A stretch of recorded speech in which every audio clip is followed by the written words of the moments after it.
Ryan Jackson here. Hope you're doing as well as you possibly can be. We're going to talk about 210.70 today, which is required lighting outlets. There were a couple of changes in the 2020 NEC that were rather interesting, and at first glance, they don't seem to really do much at all. But the more you dissect the changes in 210.70, the more you realize just how broad the ramifications of the changes are. So let's go ahead and take a look at 210.70. Alright, so 210.70 says that lighting outlets are required in dwelling units, in hotels and motels, and in all other occupancies as well, as discussed in A, B, and C. Now, we're not going to talk about B, hotels and motels today, because the requirements for hotels and motels are almost the exact same as A for dwelling units. So if you're doing a hotel or a motel, you've only got a habitable room and a bathroom in a hotel or a motel. It's not like you've got all of the other facilities that you would have in a dwelling. So follow the rules for a dwelling and you're going to be fine as far as hotels and motels. Other occupancies, so other than dwelling units, we will discuss in subsection C, although most of the stuff that's interesting happened in A for dwelling units. Now, this section is lighting outlets, and it's easy to get thrown off here when we hear the term lighting outlet. It's not saying that you have to have a luminaire, right? And nowhere, if you read this, it doesn't say luminaires are required or illumination is required or lamp holders are required. It says lighting outlets are required. So we probably ought to spend a second and make sure we know what a lighting outlet is. And of course, in Article 100, we're going to find that definition. It's an outlet for the direct connection of a luminaire or lamp holder. All right, so now we kind of have to go back and do another definition, which is outlet. If you go to Article 100, the definition of outlet is a point on the premises wiring system where current is taken to supply utilization equipment. So a lighting outlet really is the box. The box, or if there's not a box, the end of the wire. That's your lighting outlet. So we need to have a lighting outlet. We don't necessarily have to have illumination. There are sections of the code that require illumination. If you go to 110.26D, for example, it says that you have to have illumination in equipment rooms, near working space, so switchboards, panel boards, motor control centers, things like that.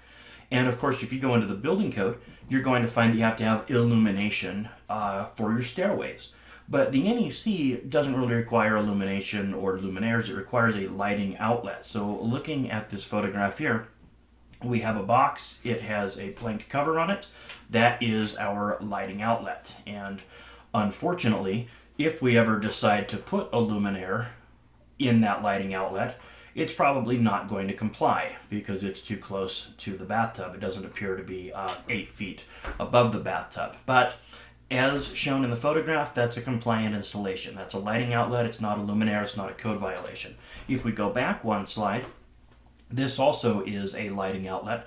That's not a luminaire. That's just a lamp holder, but that's fine. A lot of times when I was doing inspections, I would see a lamp holder installed like this if maybe the actual luminaire was on back order or something else. So they would put in a lamp holder. Do you have to have a lamp holder? No, you could just put a blank cover over that. So if the blank cover costed less than a lamp holder, you could certainly just put in the blank cover. I'm led to believe that a lamp holder a lot of times is actually less expensive than a blank cover. So we need to have a lighting outlet in accordance with A, B, and C. A1 talks about habitable rooms, and this is where we first get into the code change that's a little bit confusing when you first read it. It says at least one lighting outlet controlled by a listed wall-mounted control device must be provided in habitable rooms, kitchens, and bathrooms. All right, so this is not a habitable room, but it is a bathroom. So I have to have what? At least one lighting outlet. Got it. And it has to be controlled by a listed wall-mounted control device. It used to say that it had to be controlled by a light switch.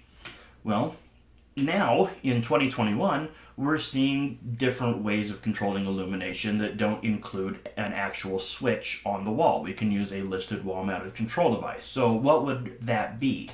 Well, something like this. This is a wall-mounted control device, and At the time I took this picture, I don't believe it was a listed product, although in previous versions of the code, when it was installed, it didn't need to be. So now, it specifically says that if you're using a wall-mounted control device, it does have to be listed, whether that's a switch or a device like this. So this doesn't even have a wire going to it, as you can see. And that really is kind of interesting. Now, if I was wiring a house, I don't need to have switch boxes. I don't need to run a wire to a switch location. I could just install a listed wall-mounted control device. So it would be very strange for me as an inspector to go into a house and see nothing but receptacles and a luminaire in a room without any switch. But the code no longer requires a switch. It can be a switch, or it can be a listed wall-mounted control device. So something like this. This is for my ceiling fan in my bedroom. Now this is not a listed product. This just came with the ceiling fan. But this is a wall-mounted control device once I mount it to a wall. So there you go. A rather interesting change. So we do not need a switch. Therefore, we don't need a wire going to a switch location, just a listed wall-mounted control device. The listed wall-mounted control device must be mounted near the entrance to the room. Now, this is kind of getting into an area of the code that I always considered to be a design issue. And for years, I used switch location as the prime example of what the code does not address. You know, when we're talking about 90.1 and we say, look, the code is a safety document, it's there for the practical safeguarding persons and property, it's not an instruction manual or a design manual. And I would say an example is that we don't address the location of a switch. That's a design issue, it's not a safety issue. Well, now we've actually changed that and we are addressing the location. But I don't think it's because we're addressing the location of a switch. It's more the location of a wall control device. Now, if I've got a wall control device like this, that's not a switch because the actual switching, the making and breaking of the current, is taking place at the luminaire, right? So if I want to have a switch or a listed wall-mounted control device, that's what this is, then either way, I have to put them near the entrance to the room. The code still doesn't say whether it has to be inside the room or outside of the room. So here I have a switch for the bathroom that's outside of the bathroom. I don't know about your area, but around me in the 1950s or so, this was a really common design consideration. I'm not sure why, but they used to put the switch for the bathroom outside of the bathroom. And I remember going to my grandparents' house as a kid, and if either of my brothers went to the bathroom and were there for longer than about 30 seconds, somebody would always shut off the light. You know, it's kind of a nice little prank to pull on your brothers. But it doesn't have to be in the room. It can be outside of the room. Previous versions of the code, it could be anywhere in the house. Now it does have to be near the entrance, whatever that might mean. We do have an exception for other than kitchens and bathrooms. All right, so the rule was habitable rooms and kitchens and bathrooms have to have a lighting outlet controlled by a listed wall-mounted control device. This is saying in other than the kitchen or the bathroom, so habitable rooms. Receptacles that are controlled by a listed wall-mounted device are allowed instead of lighting outlets. So you don't have to have a lighting outlet as long as you switch your receptacles, you can plug in a lamp, and there you go. The other exception says occupancy sensors that are installed at a customary wall switch location, which I guess now means near the entrance, can control the lighting outlets as long as they have a manual override setting. So there you go. You can still use occupancy sensors, not a problem there. So that's A1, which talks about habitable rooms, kitchens, and bathrooms.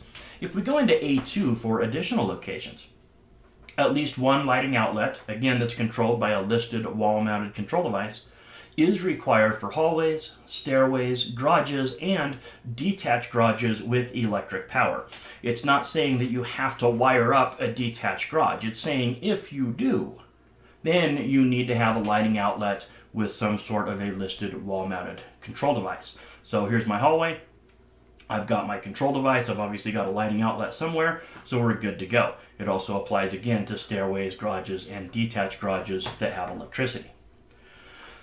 If we keep reading item 2, it says for dwellings and for garages, at least one lighting outlet, controlled by a listed wall-mounted device, is required to illuminate the exterior side of personnel doors. Now, in my opinion, I think this is saying that you probably need to have the lighting outlet outdoors. You could easily argue that if I had a window next to the door, that the interior illumination from the garage would satisfy this requirement. Because what does it say? It says it's required to illuminate the exterior side of the door. So probably something that, if I'm installing, I don't think that's an argument that I'm going to make with an inspector. I'm going to go ahead and put the lighting outlet outdoors. That's an argument that I don't know that you're going to be able to win it. But if you read the code with a magnifying glass, you could certainly make the argument. Item 3. When lighting outlets are installed at interior stairways, a listed wall-mounted control device is required at each floor level and at each landing level that includes an entryway, if the stairway between floor levels has 6 risers or more. All right, so a riser happens every time you lift up your foot. So let's take a look from the landing here. I've got 1 riser, 2, 3, 4, 5, 6, 7 risers. I'd have to lift up my foot 7 times to traverse those stairs. So that means I need a switch where a listed wall-mounted control device at each floor level. All right, so that would be up here, and it would be down there. But I also need one at each landing level, which would be here, if the landing level actually has an entryway into the stairs. So if all I have is an intermediate landing and there's no door, well then I don't need to have a switch at that location, because obviously I would have passed a switch either on the top or the bottom. But if I entered through here like at a split entry house, then certainly I need a point of control at that elevation. A couple of quick little things here.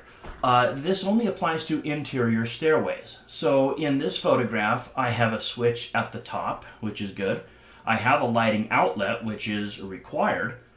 Do I have a switch down at the bottom? Doesn't matter. It's not required. Either I do or I don't. It doesn't make any difference as far as the NEC is concerned. So this is an exterior stair, so I don't need control at the top and bottom. But here's something you need to watch out for, and I'm just going to be perfectly honest. I was an inspector for, 15 years, something like that. And for whatever reason, this was a rule that I never remembered to look for. If I was in a house like this, I would always look for the light switch location. But where I didn't look for it is in a garage. Now, take a look at the picture here. Is that an interior stairway? Well, it's certainly not outside, right? That is an interior stair. And let's see how many risers. 1, 2, 3, 4, 5, 6 risers. So I need a wall-mounted control device at the top and another one down here. Now, we don't really address the location of where those control devices are. So it really could be anywhere in this garage, because it just has to be at the floor level. And I would have to have another control device somewhere at that floor level. So somewhere in the house. It could be 50 feet away, right? So we do need to have control, though, at the top and bottom, because that is an interior stair with 6 or more risers. We have some exceptions, however. And this applies to A21, 2, and 3. It says for hallways, stairways, and outdoor entrances, remote, central, or automatic lighting control is allowed. Okay, so looking at the photograph here, this is outdoors, and it's not controlled by a wall-mounted control device, and that's what they're saying. So an occupancy sensor, a motion detector, something like that is permitted. If we were to go back to the garage issue, do I have any sort of automatic illumination in the garage? Well, you could certainly argue that your garage door opener, at least a lot of them, most of them I think, have some sort of motion detector. So if your garage door opener detects motion, well, that would be automatic lighting control, but is that really a lighting outlet? Probably not. right? In fact, it's not. A garage door opener is an appliance regulated by Article 422, and it's connected to a receptacle outlet, not a lighting outlet. So a lot of times people will read this and say, okay, well, I don't need to have the switch down at the garage level and at the floor level because I've got the garage door opener with automatic control, but that's not a lighting outlet. So I don't think that meets the letter of the code. Something that was added in the 2017 code is kind of interesting. Stairway lighting control that's required in 210.70A23 must have a listed wall-mounted control device that controls the full illumination range from each floor level. Now, I'm going to tell you what the code says, and I'm going to tell you what the code meant to say, because this is a problem. The code's written by humans. If you read this, it says you have to have a dimmer at both floor levels, doesn't it? You must have a control device that controls the full illumination range, so, all the way on and all the way off. That was not what their intent was. What they were trying to say is, look, if you install a dimmer, then you need to have it at both elevations, at the top and the bottom of the stairs, and it needs to control the lighting from 0 all the way up to 100.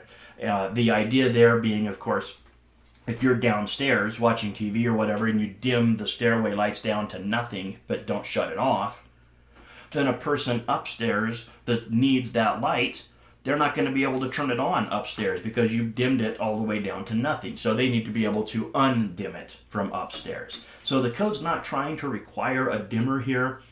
That is what it said. If you read the 2017 language, the 2017 language was a little bit better than the 2020 language. But again, mistakes happen, but it's pretty obvious what the intent here was in the 2020. So just kind of keep that in mind, especially if you're in the enforcement industry. We didn't want people, we didn't want to require people to install dimmers. It's just kind of how it got written. I mentioned 210.70b. It doesn't really have anything interesting. That's for hotels and motels. So let's take a look at 210.70c, which addresses all occupancies, which would include dwellings, and it would include hotels and motels, and it would also include everything else, of course. So it says in attics, utility rooms, and in basements, at least one lighting outlet is required if they have equipment that needs servicing or if they're used for storage. All right, so looking at this equipment room in a commercial building, you could certainly call this a utility room.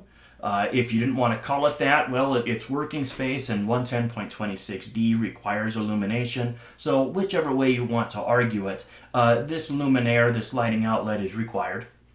If you're wondering how it's wired, this tube, this square tube here, is basically unistrut or Kindorf. It's regulated by Article 384. It's called strut type channel raceway, and it is permitted. Makes a very clean installation, but that's what the wiring method there is if you've never seen it. So you do need to have a lighting outlet if you're using it for storage or if you have equipment that needs servicing.